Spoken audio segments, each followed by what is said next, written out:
Kabukiran, kagulangan, tinig sa langilan.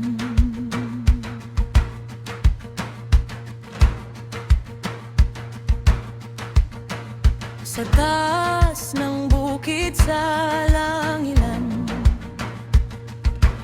hangin malamig ang hinihipan.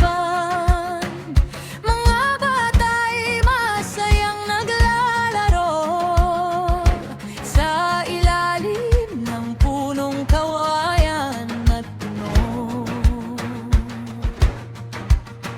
May ilog na malinaw umaagos, boses ng ibon ay sumasabay sa unos.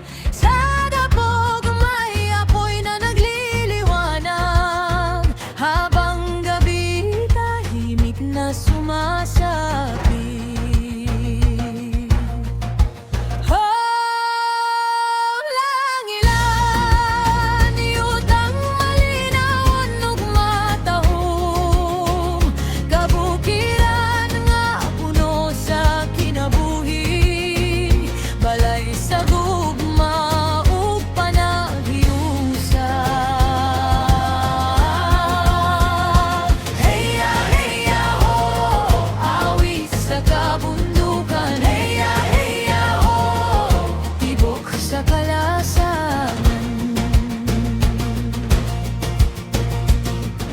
Mga inahan naghahabol lubani, mga amahan gikan sa umamubalik, tunog sa kulintang sa gabi, nagatawag sa tibuok banwa, sa sayaw ug awit magtahiusa.